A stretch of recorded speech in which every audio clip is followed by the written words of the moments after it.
दुनिया में 140 करोड़ हिंदुस्तानियों की बढ़ती धाक। कांग्रेस क्यों उड़ा रही है मजाक?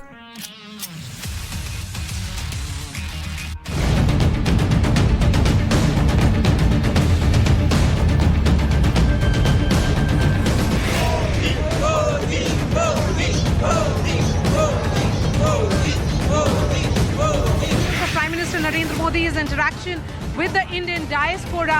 What did you tell the Prime Minister? I said he make us proud and we all welcome him from our heart. जब नेहरू जी पहली बार अमेरिका गए थे, ब्रिटेन गए थे, तो वहाँ उनका कैसा स्वागत हुआ था, किस तरह से। और ये रिपोर्ट हिंदुस्तान के किसी मीडिया ने नहीं बनाई थी, ये BBC ने बनाई थी। अगर उसे देख लेंगे तो आपको समझ में आ जाएगा कि भव्य स्वागत और दिल से होने वाला स्वागत किस तरह का होता है।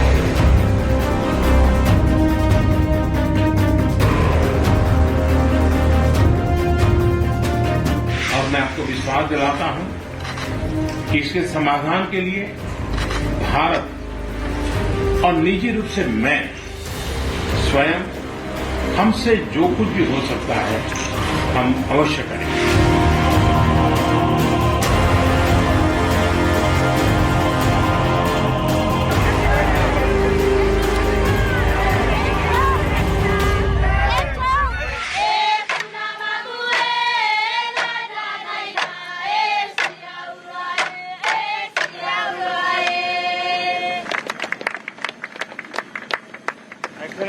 मेरे लिए आप लार्ज ओशन कंट्रीज है, स्मॉल आइलैंड स्टेट्स नहीं।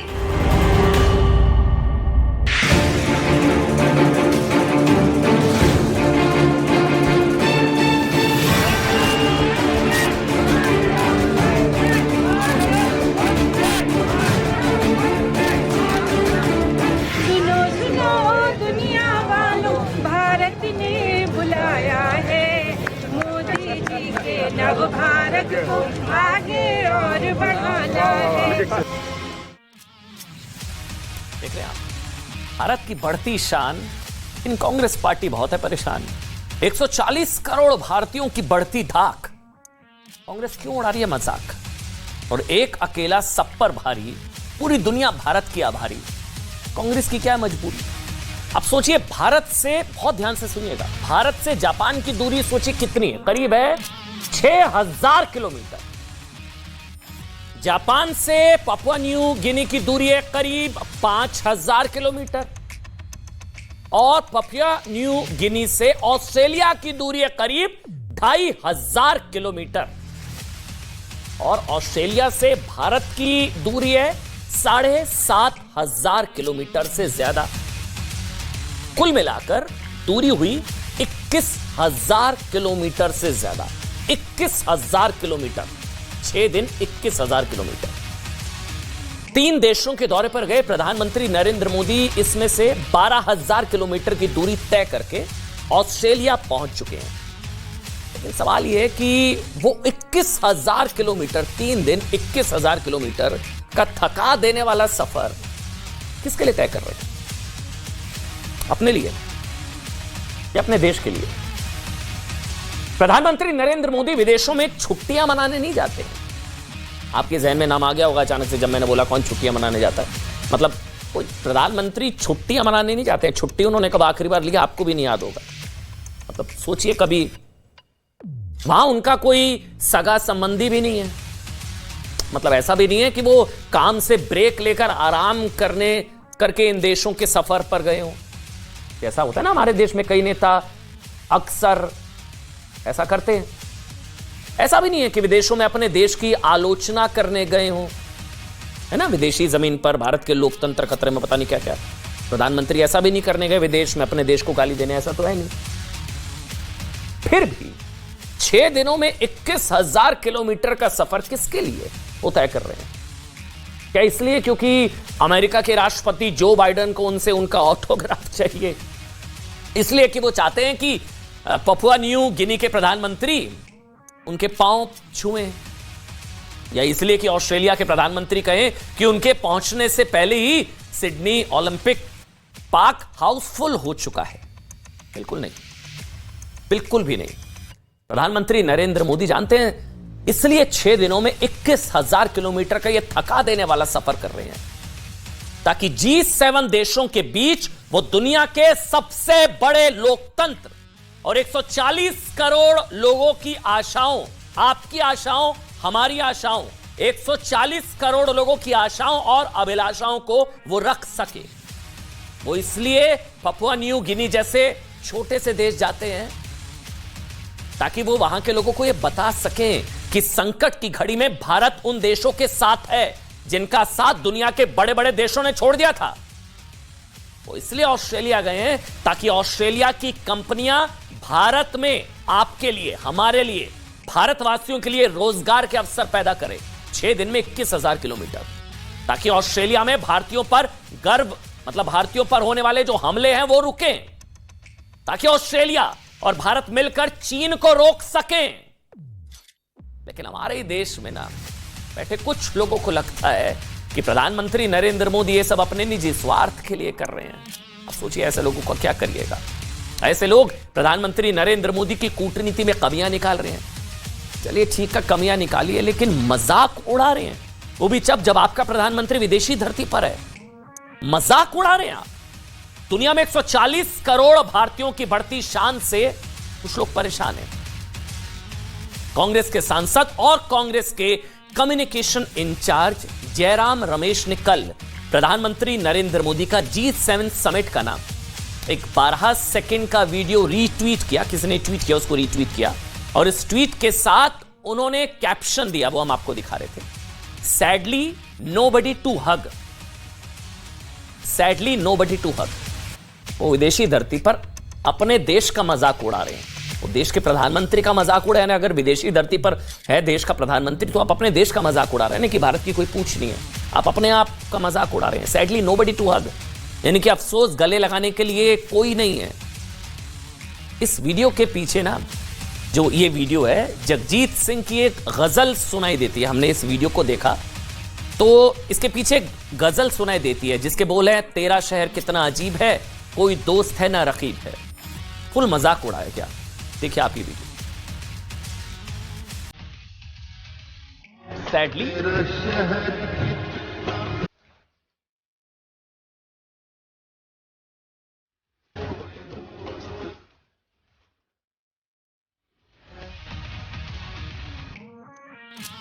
आप सोचिए, मजाक उड़ाया गया देश के प्रधानमंत्री का। Sadly nobody to hug. अब देखिए क्या होता है, फेक न्यूज कैसे फैलाई जाती है। वीडियो को अपने हिसाब से एडिट करके सूटेबल उतना सा हिस्सा उठाया, ट्वीट कर दिया। कैसे होता है आज हम पोल खोलेंगे। ये जो विघ्न संतोषी लोग हैं ना, इस वीडियो के जरिए कांग्रेस ने साबित करने की कोशिश की कि जब प्रधानमंत्री मोदी G7 देशों के बाकी नेताओं के साथ फोटो खिंचवा रहे थे तो वहां कोई नेता ऐसा नहीं था जो उन्हें गले लगाए। उन्हें प्रधानमंत्री नरेंद्र मोदी का मजाक उड़ाने की कोशिश कांग्रेस ने की, वो भी तब जब हमारे देश के प्रधानमंत्री, उनके प्रधानमंत्री विदेशी धरती पर हैं। लेकिन कहते हैं ना कि जाकी रही भावना जैसी, प्रभु मूरत देखी तेने तैसी।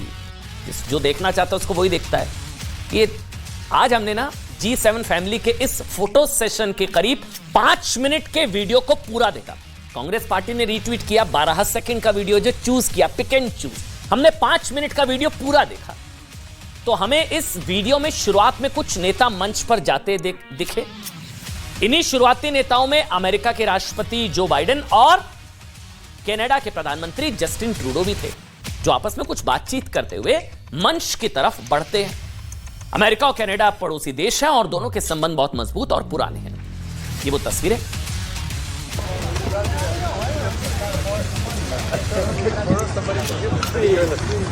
इसके बाद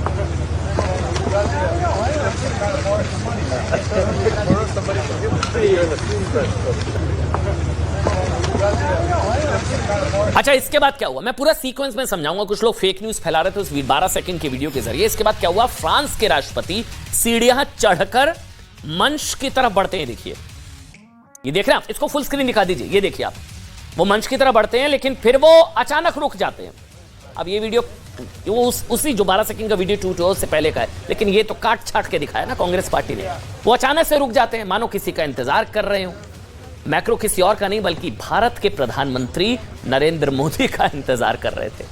कांग्रेस पार्टी कह रही कोई पूछने वाला नहीं है। ये उसी G7 वो जो आप फोटो दिखा रहे थे ना आपको, जिसमें जगजीत सिंह की गजल लगाई थी, उससे कुछ मिनट पहले का ये वीडियो था।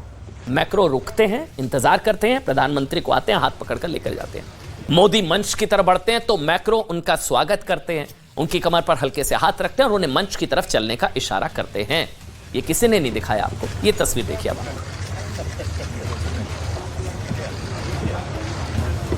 आप जानते हैं फ्रांस दुनिया का एक बहुत ताकतवर देश है, परमाणु शक्ति संपन्न देश है। हाल ही के वर्षों में फ्रांस और भारत के रिश्ते बहुत मजबूत हुए हैं। इमैनुअल मैक्रों और पीएम मोदी कई बार एक दूसरे से मिल चुके हैं और जिस तरह से मैक्रों दुनिया के बड़े बड़े नेताओं के बीच रुककर प्रधानमंत्री नरेंद्र मोदी का इंतजार करते हैं, उन्हें लेकर मंच की तरफ बढ़ते हैं, वो बताता है कि दोनों नेताओं के बीच इतनी गर्मजोशी है, अच्छी केमिस्ट्री है। लेकिन कांग्रेस ने ये पूरा वीडियो ट्वीट नहीं किया, इसको काट दिया, इसको एडिट कर दिया। कांग्रेस पार्टी ने नहीं, जिसने वीडियो ट्वीट करा था 12 सेकंड का चुना से, उसके ऊपर जयराम रमेश लिख रहे हैं कि नोबडी टू हग। अब उस जिसने भी किया, कांग्रेस पार्टी ने जिस वीडियो को आगे बढ़ाया उसमें ये वीडियो तो काट दिया गया, दिखाया ही नहीं। इसी तरह इस वीडियो को आप पूरा देखेंगे तो फोटो ऑप के बाद आपको जापान के प्रधानमंत्री, अच्छा क्या हुआ ये देखिए, अब ये देखिए वीडियो, ये देखिए अब आप, कोई पूछने वाला नहीं है, वो वीडियो ट्वीट कर रहा ना कांग्रेस पार्टी ने, उसके कुछ सेकंड बाद का ये वीडियो, जापान के प्रधानमंत्री किशिदा और प्रधानमंत्री नरेंद्र मोदी एक दूसरे का हाथ पकड़े और बातचीत करते हुए मन से नीचे उतरते हुए आपको नजर आएंगे। ये वीडियो एक बार दिखाइए जरा, ये ध्यान रखिएगा जब आप वीडियो ये देख रहे हैं, जो वीडियो इस वक्त आप देख रहे हैं ना, ये जो वीडियो प्रोपेगेंडा के तहत फैलाया जा रहा है उसके कुछ सेकंड्स बाद का वीडियो है ये, उसके कुछ सेकंड्स बाद का। लेकिन जयराम रमेश ने ये वीडियो भी रीट्वीट नहीं किया, प्रोपेगेंडा फेल हो जाता ना।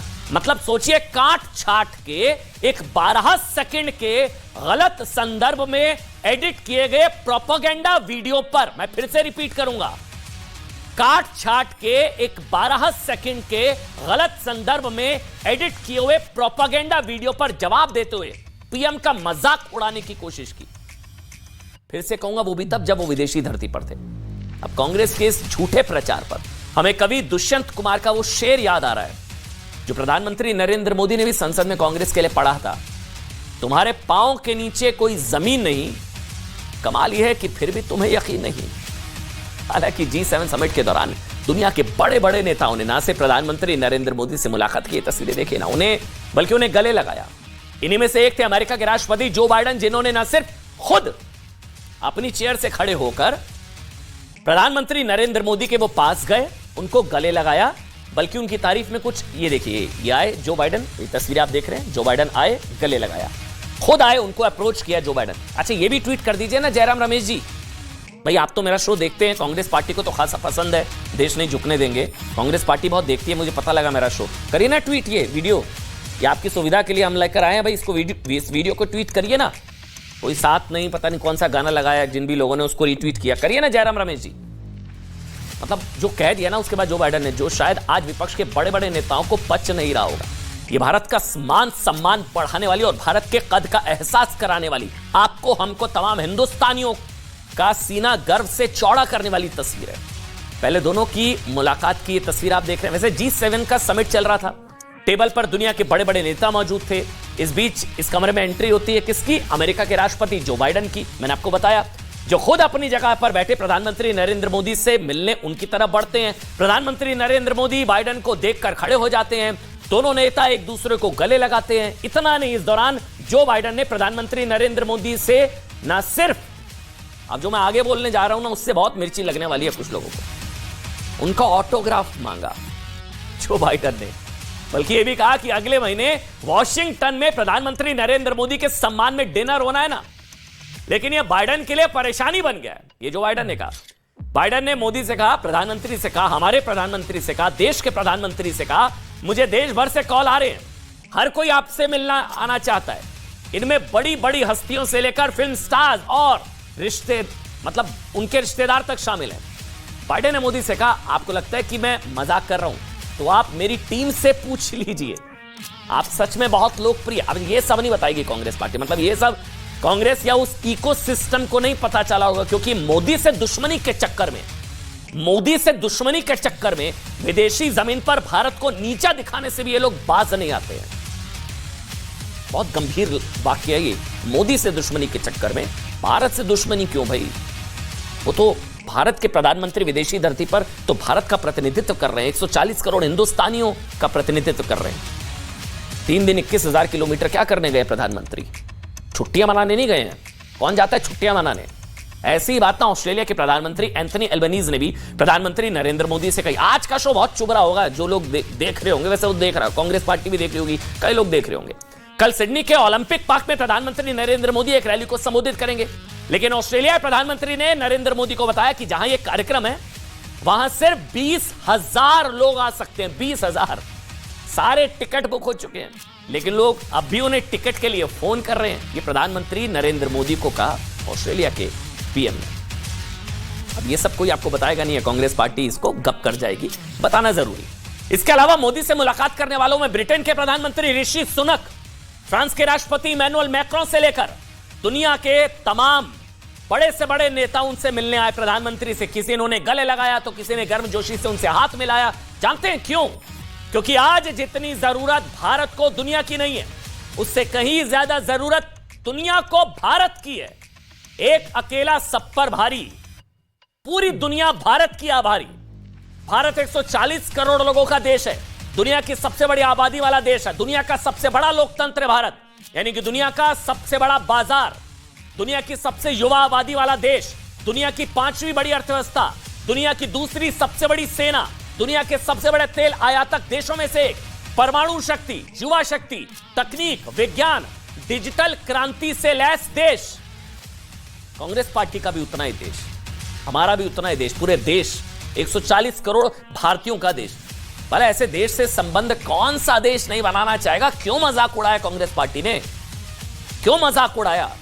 बड़े बड़े देशों को ही भारत की जरूरत नहीं, बल्कि दुनिया के कई ऐसे छोटे और विकासशील देश हैं जो भारत की तरफ उम्मीदों से देख रहे हैं। जापान के हिरोशिमा से निकलकर प्रधानमंत्री नरेंद्र मोदी ऐसे ही एक देश पपुआ न्यू गिनी पहुंचे। पपुआ न्यू गिनी ग्रीनलैंड के बाद दुनिया का दूसरा सबसे बड़ा आइलैंड देश है, जहां करीब 95 लाख लोग रहते हैं। 95 लाख।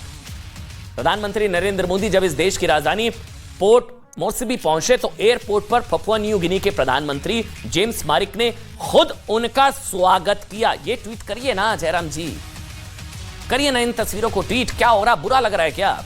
ये तो आपका सम्मान है, हमारे देश का सम्मान है। इस दौरान जेम्स मार्पे ने प्रधानमंत्री नरेंद्र मोदी के पांव भी छुए। मोदी ने उन्हें बीच में ही रोका और पीठ, ये देखिए आप, पीठ थपथपाकर उन्हें गले लगा दिया। अब वो प्रधानमंत्री नरेंद्र मोदी के पांव नहीं, वो भारत की संस्कृति, भारत का कल्चर, भारत की सांस्कृतिक विरासत, भारत की ताकत को नमन कर रहे हैं। वो मोदी के पांव नहीं छू रहे हैं, वो देश की ताकत, 140 करोड़ हिंदुस्तानियों के प्रतिनिधि भारत की संस्कृति को नमन कर रहे हैं। पपुआ न्यू गिनी के प्रधानमंत्री सारे प्रोटोकॉल तोड़ते हुए प्रधानमंत्री नरेंद्र मोदी के स्वागत के लिए एयरपोर्ट पहुंचे थे, उनके पांव छुए। पता है क्यों?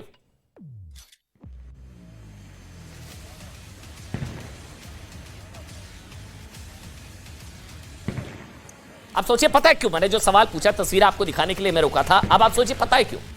क्योंकि भारत पपुआ न्यू गिनी के साथ तब खड़ा था जब दुनिया के बड़े बड़े देशों ने मुंह मोड़ लिया था। 2021 में भारत ने सबसे पहले इस देश को कोविड वैक्सीन की 1,32,000 डोज पहुंचाई थी। उसके बाद भी लाखों डोज पहुंचाई गई। जब भी प्रधानमंत्री नरेंद्र मोदी के अंतर्राष्ट्रीय मंचों पर दुनिया के शक्तिशाली नेताओं से मुलाकात होती है तो आप जानते हैं ना कि किनके मुद्दे उठाते हैं। वो दुनिया से युद्ध की बात नहीं करते, वो कहते हैं कि युद्ध भुलाकर ग्लोबल साउथ का दर्द समझिए। युद्ध नहीं, बुद्ध की बात करिए। ग्लोबल साउथ दुनिया के उस हिस्से को कहते हैं जिसमें गरीब और अल्प विकसित देश आते हैं। पपुआ न्यू गिनी भी ऐसा ही एक देश है। प्रधानमंत्री नरेंद्र मोदी वहां forum for India Pacific island को ऑपरेशन की बैठक में हिस्सा लेने पहुंचे थे। इस बैठक के दौरान पपुआ न्यू गिनी के प्रधानमंत्री ने कहा, छोटे छोटे देश शक्तिशाली देशों की आपसी लड़ाई में पिस रहे हैं, इसलिए देश भारत की तरफ देख रहे हैं, आपकी तरफ, हमारी तरफ, 140 करोड़ हिंदुस्तानियों की तरफ, क्योंकि भारत ग्लोबल साउथ में आने वाले गरीब और विकासशील देशों का लीडर है। यही वजह है कि पपुआ न्यू गिनी जैसे देश आज न सिर्फ प्रधानमंत्री नरेंद्र मोदी को अपने सबसे बड़े नागरिक पुरस्कार से सम्मानित कर रहे हैं, बल्कि सारे प्रोटोकॉल तोड़कर भारत का प्रतिनिधित्व करने वाले प्रधानमंत्री नरेंद्र मोदी का स्वागत कर रहे हैं। आपको जानकर हैरानगी होगी कि पपुआ न्यू गिनी में यह परंपरा है कि सूर्यास्त के बाद, सुनिएगा जो बता रहा हूं, सूर्यास्त के बाद किसी का भी स्वागत नहीं किया जाता। लेकिन प्रधानमंत्री नरेंद्र मोदी पहुंचे तो इस देश ने अपनी ये परंपरा तक तोड़ दी। जिन्हें हम अपना विश्वसनीय मानते थे, पता चला कि जरूरत के समय वो हमारे साथ नहीं खड़े थे। इस कठिनाई के समय में पुराना वाक्य सिद्ध हुआ, अ friend in need is friend Indeed. मुझे खुशी है कि भारत इस चुनौतीपूर्ण समय में अपने पैसिफिक आइलैंड मित्रों से कंधा मिलाकर खड़ा रहा। और सोचिए मतलब किस हद तक नीचा दिखाने की कोशिश हिंदुस्तान को, भारत को, मोदी के चक्कर में, मोदी से दुश्मनी के चक्कर में भारत से दुश्मनी निकाल रहे हैं कुछ लोग। उद्धव गुट के नेता है ना संजय राउत, जानते हैं ना क्या कह दिया उन्होंने तो यहां तक कह दिया कि पपुआ न्यू गिनी काला जादू करने वाला देश है। सोचिए मोदी विरोध के चक्कर में लोग कहां तक उतर गए। काला जादू करने वाला देश है और उस देश के लोगों को लगा कि भारत से कोई जादूगर आया है। अब आपको ना संजय राउत की एक पुरानी तस्वीर दिखाते हैं। इस तस्वीर में संजय राउत शिवसेना के संस्थापक बाला साहब ठाकरे के पैर छूते हुए और उनका अभिवादन करते हुए नजर आ रहे हैं। दो तस्वीरों को एक साथ देखिए अब आप और सोचिए कि इसमें क्या गलत है। बड़ों के पांव छूना, ये तस्वीर आप देखिए, बड़ों के पांव छूना संस्कार का हिस्सा है। फिर चाहे संजय राउत बाला साहब ठाकरे के पांव छुए या पपुआ न्यू गिनी के प्रधानमंत्री नरेंद्र मोदी के, लेकिन क्योंकि सम्मान प्रधानमंत्री नरेंद्र मोदी का हुआ है तो विपक्ष को होने वाली परेशानियां स्वाभाविक है। इस दौरान प्रधानमंत्री को पपुआ न्यू गिनी और फिजी जैसे देशों ने अपने सर्वोच्च नागरिक सम्मान से भी नवाजा। इससे पहले भी बड़े बड़े देश और संस्थाएं प्रधानमंत्री नरेंद्र मोदी को ऐसे ही सम्मान दे चुकी है। लेकिन सोचिए जब किसी देश के प्रधानमंत्री को कोई बड़ा सम्मान मिलता है तो यह उस देश के प्रधानमंत्री को मिला सम्मान होता है या उस देश के लोगों को मिला सम्मान। आपका सम्मान, मेरा सम्मान, 140 करोड़ हिंदुस्तानियों का सम्मान। प्रधानमंत्री नरेंद्र मोदी को जैसा सम्मान मिला, उनका जो स्वागत हुआ वो 140 करोड़ भारतीयों की धाक को बताता है। लेकिन कांग्रेस और उसके सहयोगी दल इसका भी मजाक बनाने में लगे हुए हैं। वो भी तब जब कांग्रेस के नेता राहुल गांधी विदेशों में जाकर भारत के लोकतंत्र, दो तस्वीरें इस वक्त आप देखिए, वो भी तब जब कांग्रेस के नेता राहुल गांधी विदेशों में जाकर भारत के लोकतंत्र और संवैधानिक संस्थाओं पर सवाल खड़े करते हैं। एक तस्वीर भारत के बढ़ते सम्मान की विदेशी धरती पर और दूसरी तस्वीर भारत के अपमान की विदेशी धरती पर, भारत के लोकतंत्र के अपमान की। लेकिन आज जब उसी लोकतंत्र की ताकत यानी कि देश के 140 करोड़ लोगों को सम्मान मिल रहा है तो कांग्रेस को परेशानी हो रही है।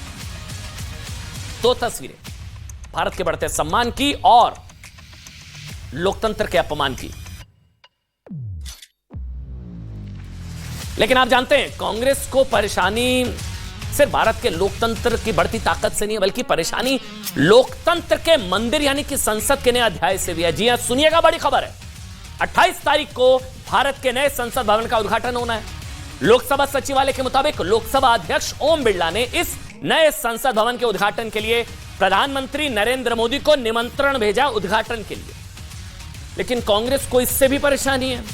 कांग्रेस का कहना है कि नए संसद भवन का उद्घाटन प्रधानमंत्री को नहीं बल्कि देश की राष्ट्रपति को करना चाहिए। यह देश की पहली महिला आदिवासी राष्ट्रपति द्रौपदी मुर्मू जी का अपमान है। कांग्रेस को पहले तो इस नए संसद भवन से ही परेशानी थी। कांग्रेस ने पूरी सेंट्रल विस्टा परियोजना पर ही सवाल उठाए, फिर इसकी तारीख को लेकर सवाल उठाए कि सावरकर की जयंती वाले दिन क्यों हो रहा है उद्घाटन, है ना, वीर सावरकर की जयंती के दिन हो रहा है उद्घाटन। और अब कांग्रेस ने नया शिकोफा छेड़ दिया कि बीजेपी देश की राष्ट्रपति का अपमान कर रही है। महामारी के दौरान भारत सरकार का एक बड़ा फैसला था, भव्य इमारत भारत की संसद की बनाने का निर्णय किया गया। दुनिया के किसी प्रजातंत्र ने इतिहास में सैकड़ों वर्षों में अपनी संसद को नहीं बदला। संसद की इमारतें उसको जहां ज़रूरत पड़ी उसको उन्होंने उसकी मरम्मत करी, उसको बढ़ाया। वैसे वही कांग्रेस पार्टी है जो कई मौकों पर ना देश की पहली महिला आदिवासी राष्ट्रपति का खुद अपमान कर चुकी है। आज सम्मान की चिंता है। अधीर रंजन चौधरी ने उन्हें राष्ट्रपत्नी बता दिया था, याद है? विवाद हुआ था, माफी मांगनी पड़ी थी। कांग्रेस के दूसरे नेता डॉक्टर अजय कुमार ने तो द्रौपदी मुर्मू को ईविल फिलॉसफी का बता दिया था, याद है? बहुत विवाद हो गया था। अब तो तब हो गई थी जब कांग्रेस पार्टी के पूर्व सांसद उदित राज ने तो उनके लिए चमचा जैसे शब्दों का इस्तेमाल कर दिया था। इतना ही नहीं, कांग्रेस ये भी कह रही है कि उद्घाटन, सुनिएगा इसको ध्यान से, कांग्रेस ये कह रही है कि उद्घाटन राष्ट्रपति से कराया जाना चाहिए, प्रधानमंत्री से नहीं, संसद भवन का। ठीक है, लेकिन ये वही कांग्रेस है जिसने आज तक इस देश में न जाने कितने उद्घाटन किए, कितनी इमारतों का, संस्थाओं का, म्यूजियम्स के नाम पर, एक ही परिवार के नाम पर रख दिए गए। एक और तस्वीर आज आपको दिखाते हैं। ये जो तस्वीर आप देख रहे हैं ना, वो 15 अगस्त 1987 को संसद भवन की एक इमारत के शिलान्यास की तस्वीर है, जब तत्कालीन प्रधानमंत्री राजीव गांधी ने संसदीय ज्ञानपीठ का शिलान्यास खुद किया था। आज कह रही है प्रधानमंत्री नहीं, राष्ट्रपति को करना चाहिए, लेकिन ये वो तस्वीर जब संसदीय ज्ञानपीठ का शिलान्यास खुद तत्कालीन प्रधानमंत्री राजीव गांधी ने किया था। तब क्या तत्कालीन राष्ट्रपति आर वेंकट रमन का अपमान हो गया था क्या? इतना नहीं, मतलब संसद भवन में बड़े निर्माण काम का जो कार्य है वो 1970 में भी हुआ था, जिसकी आधारशिला तारीखों के साथ बता रहा हूं। 3 अगस्त 1970 के दिन तत्कालीन राष्ट्रपति वीवी गिरी ने रखी थी, लेकिन इमारत का उद्घाटन किसने किया सोचिए? 24 अक्टूबर 1975 में तत्कालीन प्रधानमंत्री इंदिरा गांधी ने किया। क्या वो तत्कालीन राष्ट्रपति का अपमान था? तब किसी ने सवाल नहीं उठाया, क्योंकि तब शायद देश में आपातकाल लगा हुआ था। आप सोचिए, जैसे कूटनीतिक सफर पर निकले प्रधानमंत्री कोई अपने निजी हित साधने के लिए नहीं गए, वैसे देश का नया संसद भवन सिर्फ बीजेपी का या प्रधानमंत्री नरेंद्र मोदी का प्राइवेट संसद भवन नहीं है।